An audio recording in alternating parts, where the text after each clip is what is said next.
There's a lot of hypocrisy here. By the way, I've a feeling, Charlie, that by the time we get 5 years down the road, all the members of Parliament then will thank the good Lord and Ipsa for finally facing up to the challenge which every politician for the last 10, 20, 30 years has ducked.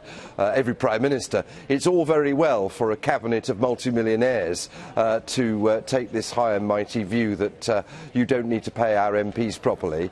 If you want a House of Commons full of 650 rich multimillionaire David Camerons, many people would say one is too many, then this is the way to go about it. You either pay MPs properly or you don't pay them at all and you just have rich people doing it. OK, Michael, so you've made the point about that. Just on a kind of personal note, and this is obviously purely hypothetical, would you, if you were still an MP, approve then an 11% pay rise?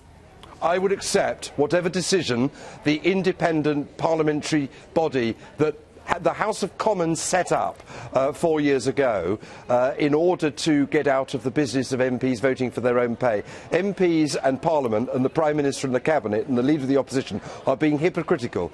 I remember sitting in interviews like this 4 years ago when everybody said, let's take it out of MPs' hands, let's give it to an independent body and let's abide by the decision of that independent body. And the hypocrisy that I am hearing from the House of Commons now as they try and fudge yet another difficult decision, which is simply a consequence of what happened 4 years ago, is breathtaking. Well, with us in the studio, Robert Oxley from Taxpayers Alliance. It's an interesting point Michael Brown makes there, which is they followed the procedure. They took the decision out of their own hands.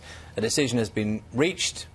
Now what? Well, I don't reckon it's hypocrisy to realise that actually awarding an 11% pay rise at a time when most people have not seen their wages go up and they have seen prices go up, I don't think that's hypocrisy, and I think it would be very unfair to taxpayers, the people footing the bill, for this proposal to go ahead. And yes, this proposal is coming from Ipsa, the Independent Parliamentary Standards Authority, an unaccountable quango which has too often shown itself not fit for purpose.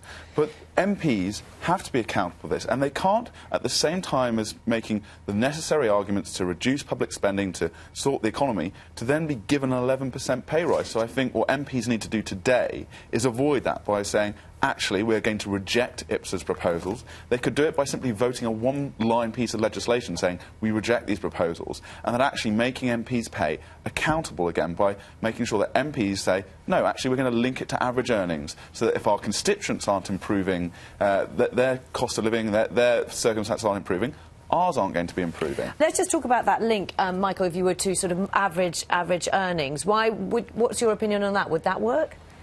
I don't mind whatever formula is chosen, but you can't, when you don't like the outcome, change it. I remember Mrs Thatcher did actually do that in 1983. She said, let's link MPs' salaries, because it's very bad for us to vote for them ourselves in the House of Commons. Let's link them to the position of a Deputy Secretary in the Civil Service.